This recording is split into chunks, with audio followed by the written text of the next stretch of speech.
Manufacturing of borax. इस last lecture के अंदर हमने बोरॉन के बारे में बात की थी। बोरॉन जो है वो बाकी ग्रुप के एलिमेंट्स जो हैं 3A ग्रुप के एलिमेंट्स उनसे डिफरेंट बिहेव करता है। एनॉमलस इसका बिहेवियर होता है और उसकी रीज़न हम लोगों ने प्राइमरीली देखी थी कि बोरॉन जो है it's basically a non metal, और उसकी वजह ये थी कि बोरॉन का बहुत ही छोटा साइज़ होता है। ठीक है, it's very small in size and high nuclear charge की वजह से इसकी जो आयनाइजेशन एनर्जी है it's very high, which means कि इसमें से एक इलेक्ट्रॉन निकालना would be very difficult.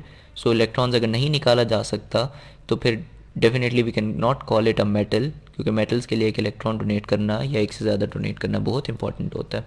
Non metal होने की वजह से फिर जितनी भी नॉन मेटल्स की प्रॉपर्टीज़ हैं वो तमाम की तमाम हमने देखी थी कि बोरॉन के अंदर नॉर्मली पाई जाती हैं। आज जो हमारा टॉपिक है that is related to borax, which is a compound of boron, compound of boron.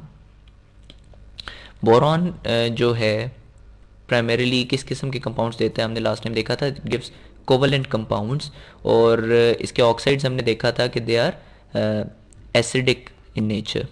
ठीक है, acidic oxides, so that means कि जब आप उनको पानी में डिज़ोल्व करोगे so they would somehow give acids. तो सबसे पहले तो हम ये बात कर लेते हैं कि बोरॉन के कितने किस्म के एसिड्स जनरेट होते हैं, या इनको हम बेसिकली बोरिक एसिड्स कहते हैं, boric acids. First of all जो बोरॉन का सबसे सिंपल एसिड है that is called orthoboric acid. Orthoboric acid क्या चीज़ है? It is basically H3BO3। ठीक है, ये इसका स्ट्रक्चर, इसका मॉलिक्यूलर फार्मूला है। If you want to look at it structure it is somehow like this. Boron makes 3 bonds ना, और हमने कहा था कि बोरॉन मेक्स कोवलेंट कंपाउंड्स, तो 3 बॉन्ड्स बनाएगा, 3 तरफ आप O लगा दो और उन तमाम O के साथ एक एक आप HP लगा दो, तो ये स्ट्रक्चर होता है ऑर्थोबोरिक एसिड का। इस स्ट्रक्चर में this boron oxygen bond is comparatively stronger और OH बॉन्ड इज़ वीकर, तो जिसकी वजह से OH ब्रेक हो सकता है और BO3 माइनस और H3 पॉजिटिव प्रोड्यूस हो जाता है। That's why we call it a acid. It's a weak acid, weak acid है but somehow it is an acid. It's not a very weak bond. OH को बहुत मुश्किलों से तोड़ा जाता है, so that's why we call it a weak acid. Acid कोई इतना ही अच्छा होता है जितना आराम से H+ वो डोनेट करने की सलाहियत रखता हो। So the first one was orthoboric acid. Second one is metaboric acid. Metaboric acid. Metaboric acid का formula is HbO2. ठीक है, इसके बाद we have tetraboric acid. Tetraboric acid का जो फॉर्मूला है that is H2B4O7 and then finally we have pyroboric acid. Pyroboric acid का formula is H6B4O9। ठीक है, इसके स्ट्रक्चर्स की डिटेल्स में हम नहीं जाते अगले 3 के, because it would be difficult for you to understand. So आप सिर्फ अभी ये याद करो कि बोरॉन जो है it gives different boric acids. ठीक है, और इसके जो एसिड्स हैं उनमें जो सबसे सिंपल एसिड है that is orthoboric acid. It is also the most stable acid. ठीक है, इसके नीचे मुख्तलिफ और भी एसिड्स हैं जो कि अगर आप इनको सोल्यूशन फॉर्म के अंदर लेके जाओ तो ये वापस ऑर्थोबोरिक एसिड के अंदर आ जाते हैं, लेकिन अगर आप सॉलिड्स की फॉर्म में रखो तो ये तीनों सॉलिड्स की फॉर्म में एग्जिस्ट कर सकते हैं, लेकिन जो ही आपने इनको पानी के अंदर डाला तो ये पानी के साथ तीनों के तीनों रिएक्ट कर जाते हैं और ऑर्थोबोरिक एसिड जनरेट कर देते हैं। ठीक है, आपने बस इतनी सी बात फ़िलहाल याद रखनी। ये मैंने आपको क्यों बताया कि ये एसिड्स मुख्तलिफ बोरॉन जनरेट करता है, इसकी रीज़न ये है कि इन्हीं एसिड्स में से आप मुख्तलिफ कंपाउंड्स फिर बना सकते हो। आपको इस बात का पता है कि आपके पास अगर H2SO4 है और अगर मैं बीच में मैग्नीशियम डाल दूँ या सोडियम डाल दूँ, लेट्स मेक इट सोडियम। अब अगर आप ये रिएक्शन देख चुके हुए हो कि sodium reacts with sulphuric acid and it does what, ये सोडियम सॉल्ट बना देता है सल्फ्यूरिक एसिड का और साथ में हाइड्रोजन गैस रिलीज़ हो जाती है। ठीक है, इसी तरीके से आप कोई भी मेटल अगर किसी भी नॉर्मली एसिड के साथ रिएक्ट करवाते हो, so this is what normally happens कि आपके पास उस एसिड का करस्पॉन्डिंग सॉल्ट आ जाता है, ठीक है, डिपेंडिंग कि आपने कौन सा मेटल इस्तेमाल किया था, और साथ में हाइड्रोजन गैस रिलीज होती है. Same is true for the different acids of boron. Let's say I take boric acid, ये सिंपल बोरिक एसिड या ऑर्थोबोरिक एसिड एक ही चीज़ होती है, H3BO3, and if I try to react sodium with it, so since आपको पता है sodium has very high reactivity, वैसे तो इसे नीचे वालों की उससे भी हाई है, लेकिन चलो अगर आप सोडियम फिलहाल लेके चलते हैं हम, so what will happen is कि H will be replaced and sodium will form bond this way. इसके साथ साथ आपके पास हाइड्रोजन गैस जो है that would be released. Okay, you can now balance this reaction. आप जैसे भी चाहो आप इसको, दिस वुड बी Na3BO3, इस तरीके से बैलेंस कर सकते हो. So now this compound is called sodium salt of which acid? Which acid did you use? You used orthoboric acid. So this is called sodium salt of orthoboric acid. Similarly, you know कि एक तो orthoboric acid था ना आपके पास, उससे next था metaboric acid which was HbO2. अब H इसमें +1 है, अगर आप मैं इसका सोडियम सॉल्ट बनाने की कोशिश करूँ तो वो क्या होगा, NaBO2, and this NaBO2 would be called sodium salt of metaboric acid. ठीक है, sodium salt of metaboric acid. ठीक हो गया.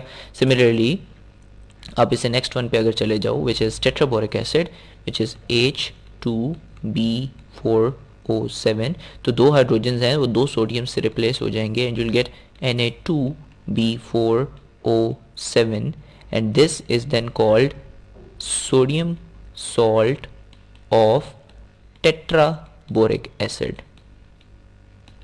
ठीक है, and this sodium salt of tetraboric acid is technically called borax.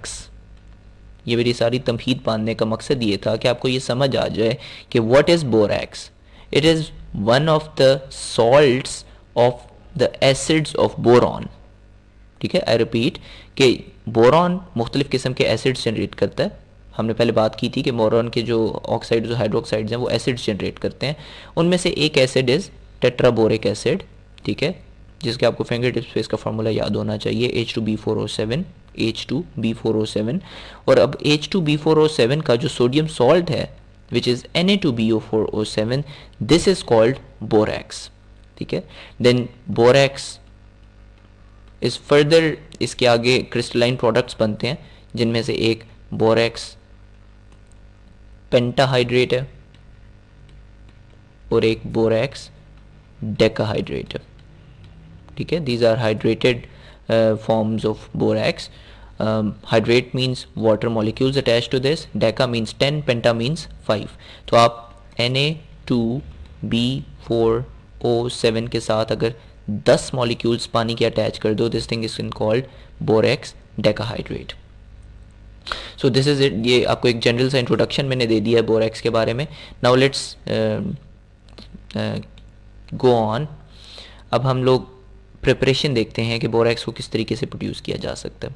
First of all आप ऐसे करते हो कि आप बोरिक एसिड लेते हो, ठीक है, सिंपल बोरिक एसिड या ऑर्थोबोरिक एसिड जिसको हम बोलते हैं, और बोरिक एसिड का आप रिएक्शन करवा देते हो सोडियम कार्बोनेट के साथ. सोडियम कार्बोनेट का क्या फार्मूला होगा, sodium is Na+1, carbonate is CO3-2, तो वो 2 उधर से नीचे आ जाएगा इधर सोडियम के पास, और एक उधर आप लिखो या ना लिखो एक ही बात है. Na2CO3 is basically soda ash. If you look into the literature, और आप पहले भी पढ़ चुके हो, we also call it soda ash, sodium carbonate. और boric acid is H3BO3. Boric acid या ऑर्थोबोरिक एसिड एक ही चीज़ कहलाती है, और वो जो बाकी बोरिक एसिड्स हैं वो ऑर्थो नहीं होते, they could be meta, pyro and tetra, whatever. So boric acid को जब आप इसके साथ रिएक्ट करते हो और आप हीट भी साथ प्रोवाइड करते हो, सो व्हाट हैपन्स इज कि आपके पास बोरैक्स प्रोड्यूस हो जाता है. ठीक है, यू गेट Na2B4O7, साथ में water and carbon dioxide is released. ठीक है। जितने भी कार्बोनेट्स के रिएक्शंस होते हैं, इफ़ यू रिमेंबर इट और नॉट, आपको याद होना चाहिए कि कार्बोनेट्स के जितने भी रिएक्शंस होते हैं उनमें कार्बन डाइऑक्साइड लाजमी बनता है, ठीक है। ये बात आपको बिल्कुल याद होनी चाहिए। And similarly whenever you have oxygen here and यहाँ से आपका एसिड जनरेट करेगा protons, so those would definitely react to form water. And the third product is the borax, which is your product of interest. borax को produce करने के लिए आपने ये पूरा process किया। आई रिपीट, हमने क्या किया, हमने ऑर्थोबोरिक एसिड और सोडा ऐश का रिएक्शन करवा के बोरैक्स, वाटर और कार्बन डाइऑक्साइड प्रोड्यूस किया।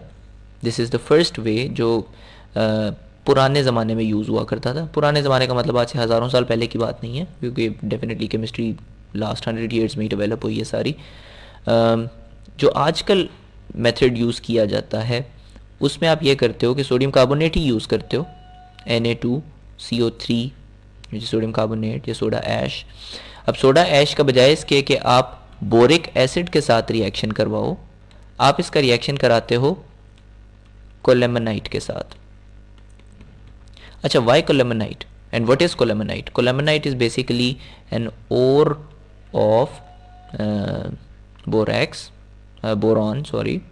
बोरॉन जो है वो ज़मीन के अंदर से जब निकलती है ना तो मिनरल्स की फॉर्म में होती है, और उनमें से एक मिनरल जो है दैट इज़ कोलेमेनाइट। कोलेमेनाइट का एग्जैक्ट फार्मूला जो है दैट इज़ Ca2B6O11, ठीक है। एंड दिस इज़ अगेन जो आपका कोलेमेनाइट है ये भी पेंटाहाइड्रेट की फॉर्म में होता है, .5H2O, बट फिलहाल हम एनहाइड्रस कोलेमेनाइट की बात कर रहे हैं। Anhydrous, do you understand this word anhydrous? An मतलब for neglecting, for no, hydrous means पानी, नो पानी, कोई पानी नहीं है इसके साथ। सो दैट मीन्स अगर ये हाइड्रस फॉर्म में होता तो it would be something like .5H2O, ठीक है, but this is anhydrous state. So anhydrous colemanite reacts with soda ash, ठीक है, to generate what? Now there is calcium here and there is carbonate here, and definitely they would react to form calcium carbonate, CaCO3. On the other hand, what is remaining behind? अब वो जो पीछे वाला reaction था उसमें तो चलो पानी और कार्बन डाइऑक्साइड बन गए थे, उसकी रीजंस थी। उसकी रीज़न ये थी कि पानी तो इस वजह से बना था, पानी मैंने आपको पहले भी बताया था, उसके बनने की वजह ये थी कि यहाँ पे आपके पास एसिड है जो कि प्रोटॉन्स जनरेट करेगा, बट अब इन दो के अंदर देखो कोई भी एसिड नहीं है तो पानी वगैरह नहीं बनेगा। इसमें क्या होगा कि सोडियम अब BO के साथ रिएक्ट करेगी तो दो किस्म के मज़ीद कंपाउंड्स बनेंगे। उनमें से एक जो कंपाउंड है वो तो डेफिनेटली बोरैक्स होता, विच इज़ Na2B4O7, लेकिन जो दूसरा कंपाउंड बनता है that is NaBO2। Now if you recall HbO2 एक चीज थी, you recall HbO2? HbO2 was again an acid of boron and this one was metaboric acid। तो इसका मतलब है कि ये जो चीज़ बनी है ये NaBO2, H हटा हुआ है यानी सोडियम सॉल्ट है मेटाबोरिक एसिड का। This thing is sodium salt of metaboric acid and what is this thing? Na2BO4O7। This is borax जो कि क्या था? Sodium salt of tetraboric acid. So आपके पास दो किस्म के सोडियम सॉल्ट्स जनरेट हो गए हैं। One of them is sodium salt of orthoboric acid and the other one is sodium salt of metaboric acid, ठीक है। और फिर ये होता है कि जो आपका सोडियम सॉल्ट मेटाबोरिक एसिड का जनरेट हुआ है इसको भी आप फिर फर्दर कन्वर्ट कर सकते हो बोरैक्स के अंदर, क्योंकि जो एक्चुअल प्राइमरी हमारा गोल था वो क्या था? आपने बोरैक्स जनरेट करना था, लेकिन इसमें आपके पास एक साइड प्रोडक्ट भी आ गया विच इज़ NaBO2। और कैल्शियम कार्बोनेट तो चलो वो तो प्रेसिपिटेट्स की फॉर्म में नीचे बैठ जाएगा। अब होता ही है कि ये चूँकि सोल्यूशन लिक्विड फॉर्म में आप कर रहे होते हो ना, तो ऊपर तैरने लग जाता है बोरैक्स जो है, पाउडर की फॉर्म में होता है ये बीच में मिक्स हो जाता है पानी के, इसको आप ऊपर से अलग कर लेते हो। अब वो जो बोरैक्स है वो तो अब अलग हो गया ना, अब NaBO2 बचा हुआ है। फिर आप क्या कराते हो? आप सॉल्यूशन के अंदर कार्बन डाइऑक्साइड पास कराते हो। कार्बन डाइऑक्साइड आप पास कराते हो तो पीछे कार्बन डाइऑक्साइड कैल्शियम कार्बोनेट के साथ तो रिएक्ट नहीं करती ना, वो सोडियम मेटाबोरेट इसको हम बोलेंगे सोडियम मेटाबोरेट। जिस तरह वो सोडियम ऑर्थोबोरेट था, वो सोडियम मेटाबोरेट के साथ रिएक्ट करेगी NaBO2 के साथ, and that would give you sodium and carbon का ये कंपाउंड बनेगा which sodium carbonate Na2CO3 plus borax. यानी you can convert metaborate ion further into borax, ताकि ओवरऑल आपकी सोल्यूशन की जो एफिशिएंसी है वो मज़ीद एनहेंस हो जाए, जो रिएक्शन की एफिशिएंसी है। सो लेट मी रिपीट, हमने ओवरऑल क्या किया है। पहला जो प्रोसेस था वो तो सिंपली ये था, मैं आपको ये समझाने की कोशिश की थी आज के लेक्चर में कि सोडियम को या किसी भी मेटल को जब आप किसी एसिड के साथ रिएक्ट करते हो तो आप उसका करस्पॉन्डिंग जो है वो सॉल्ट बना देते हो, ठीक है।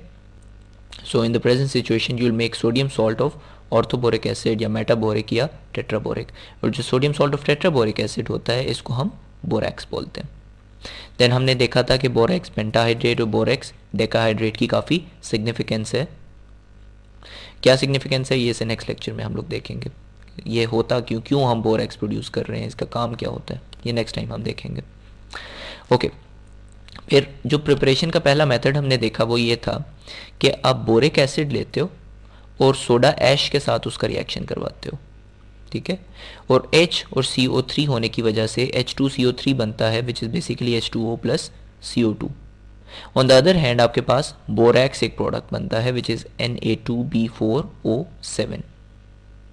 आई रिपीट, यहाँ पे आपके पास H और वहाँ पे CO3 मिल के कार्बोनिक एसिड यानी H2CO3 बनाएंगे, जिसको आप लिख सकते हो H2O प्लस CO2, और जो दो एक अलग प्रोडक्ट बनेगा दैट वुड बी सोडियम, और यहाँ पे बोरिक ऑक्साइड जो है ये दोनों मिल के सोडियम टेट्राबोरेट बनाएंगे जिसको हम बोरैक्स बोलते हैं। जो दूसरा आपने मेथड देखा उसमें आपने ये देखा कि instead of using boric acid आप कोलेमेनाइट यूज़ करो, क्योंकि बोरिक एसिड आपको मिलना थोड़ा मुश्किल होगा। कोलेमेनाइट ज़मीन के अंदर से निकलता है, आप उसी तरह उसका रिएक्शन करा दो सोडा ऐश के साथ। सो इसमें क्या होता है कि कैल्शियम उसमें एक मेटल और इसमें कार्बोनेट है, तो एक तो मेटल कार्बोनेट प्रोड्यूस होता है, जिस तरह उसमें यहाँ पे H3BO3 था ना, तो हाइड्रोजन CO3 के साथ रिएक्ट करके H2CO3 उसने बना दिया था और H2O प्लस CO2 बन गया था। इसमें भी यूँ ही होगा, इसमें Ca2 प्लस CO3 CaCO3 बन जाएगा, ठीक है। लेकिन ये फर्दर CaO प्लस CO2 में भी आप लिख सकते हो, जिस तरह अपने उसमें आप H2O प्लस CO2 लिख दिया था ना, इस CaCO3 को भी आप कह सकते हो this is CaO plus CO2, but it's not important. आप इस फॉर्म में वैसे इसको डिकम्पोज करने के बाद लिख सकते हो और H2CO3 ऑटोमेटिकली डिकम्पोज हो जाता है। अच्छा, जो इम्पॉर्टेंट बात है वो ये है कि इसमें दो किस्म के आपके पास सॉल्ट्स प्रोड्यूस होते हैं। One of them is sodium salt of orthoboric acid which is sodium sorry not ortho, यहाँ पे मैंने गलत लिख दिया, this is not sodium salt of orthoboric acid, this is sodium salt of tetraboric acid. Okay, this is sodium tetraborate, एक आपके पास ये प्रोड्यूस हो जाएगा, and then you make sodium metaborate which is sodium salt of metaboric acid. और जो sodium salt of metaboric acid है, sodium metaborate, उसके अंदर से आप कार्बन डाइऑक्साइड पास करा के आप अगेन बोरैक्स प्रोड्यूस कर सकते हो, और फिर आपके पास सोडा ऐश रीजनरेट हो जाएगा, और फिर इसी रीजनरेटेड सोडा ऐश को आप दोबारा ऊपर जाके कोलेमेनाइट के साथ रिएक्ट कराओगे, फिर दोबारा ये तीन प्रोडक्ट्स बनेंगे, यानी ये एक साइक्लिक प्रोसेस पूरा बनता जा रहा है, ठीक है। And this is how normally borax is produced these days in the laboratory. एक फाइनली मैं आपको एक बता देता हूँ मेथड, जिसमें आप ये करते हो कि बोरैक्स को आप टिंकल से भी प्रोड्यूस करा सकते हो। टिंकल क्या चीज़ होती है? टिंकल इज़ बेसिकली ये जो मैंने आपको कहा था ना, बोरैक्स डेकाहाइड्रेट, सॉरी डेकी लिख दिया, it's decahydrate which is Na2B4O7.10H2O. This thing is not borax, this is borax decahydrate. इसको आप टिंकल बोलते हो, और टिंकल जो है इसकी ये सिग्निफिकेंस है कि ये नॉर्मली जो लेक्स वगैरह होती हैं ना, ये मसलन एक अगर लेक है, इसको हम फिल्ड लेक बना देते हैं, ठीक है। लेक्स के किनारे पे ना वाइट कलर का एक पाउडर से फॉर्म में पड़ा होता है, सॉल्ट्स होते हैं ये, ठीक है। ये वाइट सा जो पाउडर होता है इसको हम कहते हैं ये टिंकल है। और ये क्या चीज़ है, this is basically hydrated form of borax. तो आप इस हाइड्रेटेड बोरैक्स से भी अगर किसी तरीके से ये 10H2O ख़त्म कर दो तो बोरैक्स प्रोड्यूस हो जाएगा ना। तो ये भी एक तरीका है। और ये नेचुरली एक जो टिंकल है ना, ये तो लेक्स के किनारों पे खुद ब खुद आ जाता है। और किस किस्म, ये कौन कौन सी लेक्स के किनारे पे, जो नॉर्मली जो मशहूर लेक्स हैं उनमें तिब्बत है और कैलिफोर्निया। और यही वजह है कि बोरॉन की बहुत सारी जो प्रिपरेशन है वो कैलिफोर्निया में, यूएसए में हो रही है। ठीक है, ओके। सो टिंकल से आप ये करते हो कि आप पानी के अंदर टिंकल को मिक्स करते हो। ठीक है, मसलन ये आपने यहाँ से ये पाउडर उठाया, इस पाउडर को आपने एक चीज़ में डाला और उसके अंदर आपने H2O डाल दिया। ये H2O डाल दिया मैंने। ठीक है, H2O डालने के बाद अब ये समझ लो ये बीच में H2O मिक्स हो गया टिंकल के अंदर। जब मिक्स हो गया है, इसके बाद आप ये करो कि इसको थोड़ा सा हीट करो, नीचे से आप इसको हीट अप्लाई करो। हीट को हम थोड़ा सा, ये हीट आ गई, ठीक है, हीट का कलर थोड़ा बेहतर कर देते। ये आग लगा दी आपने नीचे से, ये सोल्यूशन थोड़ा गर्म हो जाएगा। फिर आप ये करो कि इसके अंदर से H2O जो है उस सारे के सारे को एवेपोरेट करवाओ। तो एक पानी जो आपने डाला था वो वाला भी एवेपोरेट हो जाएगा, और जो वाटर ऑफ क्रिस्टलाइजेशन जो कि डेकाहाइड्रेट में साथ लगा हुआ था वो वाला भी सारा का सारा वो सारा डिकम्पोज हो जाएगा, और ये पीछे प्योर फॉर्म में बोरैक्स जो है वो बच जाएगा जो कि क्रिस्टलाइज हो जाएगा। ठीक है, so this is one of the ways जिसमें आप टिंकल से भी बोरैक्स अचीव कर सकते हो। So today if we try to summarise, we have seen 3 ways. जो पहला मेथड था उसमें आप ये करते हो कि आप बोरिक एसिड और सोडा ऐश का रिएक्शन करवाते हुए बोरैक्स जनरेट करते हो। ठीक है, और साथ आपने देखा था कि बोरिक एसिड में चूँकि प्रोटॉन्स जनरेट होंगे और सोडा ऐश में चूँकि कार्बोनेट होते हैं तो H2CO3 बनता है जो कि H2O + CO2 भी साथ प्रोड्यूस करता है। ठीक है, ये एक पहला रिएक्शन आपने पढ़ा। दूसरा आपने ये देखा कि बजाय इसके क्या बोरिक एसिड यूज़ करो, ये पहले ये वाला मेथड यूज़ होता था। अब जो लेटेस्ट टेक्निक्स हैं उनमें आप ये करते हो कि आप कोलेमेनाइट यूज़ करते हो। कोलेमेनाइट का फार्मूला इज़ Ca2B6O11। ठीक है, आप कोलेमेनाइट का सोडा ऐश के साथ रिएक्शन कराते हो। वैसे तो कोलेमेनाइट हाइड्रेटेड फॉर्म में होता है, हमने एनहाइड्रस कोलेमेनाइट लिया है। सोडा ऐश के साथ आप रिएक्शन कराते हो विच इज़ Na2CO3। अगेन इसमें भी यही होता है, इसमें जो कैल्शियम है वो उसके CO3 कार्बोनेट के साथ रिएक्ट करके एक तो कैल्शियम कार्बोनेट बनाएगा। ठीक है, CaCO3 कैल्शियम +2 कार्बोनेट -2 एक CaCO3 बन जाएगा। साथ में आपके पास अगेन 2 प्रोडक्ट्स बनेंगे जिनमें एक तो आपके पास सोडियम टेट्राबोरेट होगा और एक आपके पास सोडियम मेटाबोरेट होगा। ठीक है, सोडियम टेट्राबोरेट को तो हम बोरैक्स कहते हैं। एक तो बोरैक्स जनरेट होगा, दूसरा आपके पास सोडियम मेटाबोरेट जनरेट होगा। सोडियम मेटाबोरेट HbO2 जो आपने देखा था ना उससे बनता है, ये मेटाबोरिक एसिड है। यहाँ पे आप Na लगा देते हो, NaBO2। अब सोडियम मेटाबोरेट के अंदर से आप ये करते हो कि ऊपर से बोरैक्स तो अच्छा अलग कर सकते हो क्योंकि ये सरफेस पे ऊपर तैर रहा होता है, इसको आप अलग कर लेते हो, और ये तो नीचे बैठा हुआ होता है। फिर आप सोल्यूशन के अंदर से कार्बन डाइऑक्साइड पास कराते हो, और कार्बन डाइऑक्साइड क्या करती है कि सोडियम, एक तो सोडियम कार्बोनेट वो प्रोड्यूस करती है। ठीक है, सोडियम कार्बोनेट, और आप अगेन इस सोडियम कार्बोनेट को रिएक्शन के ऊपर जाके रीयूज़ कर सकते हो, रिसाइकिल कर सकते हो। और दूसरा आपके पास अगेन एक सोडियम सॉल्ट बनता है बोरिक एसिड्स का विच इज़ बोरैक्स, Na2B4O7। ठीक है, सो इसके बाद आपने एक थर्ड मेथड देखा था जिसमें आप टिंकल जो है which is decahydrate of borax, उससे बोरैक्स अचीव कर सकते हो। किस तरीके से, आप पानी के अंदर डिज़ोल्व करो, हीट करो और उसको सुखा दो तो पानी सारा एवेपोरेट कर जाएगा और आपके पास बोरैक्स क्रिस्टलाइज आउट हो जाएगा। इससे नेक्स्ट लेक्चर के अंदर हम लोग बात करेंगे different chemical properties of borax. ठीक है, बोरैक्स के हम लोग देखेंगे कि किस किस्म के कंपाउंड्स के साथ इसके रिएक्शंस होते हैं। फिर हम एंड के ऊपर देखेंगे कि ये बोरैक्स, हमने काफ़ी इसके बारे में बात कर रहे हैं, हम देखेंगे ये क्यों इतना इम्पॉर्टेंट है। ठीक है, इसके यूजेस वगैरह क्या हैं। ठीक है, और मुख्तलिफ़ किस्म के टेस्ट्स जिनके अंदर बोरैक्स को इस्तेमाल किया जाता है।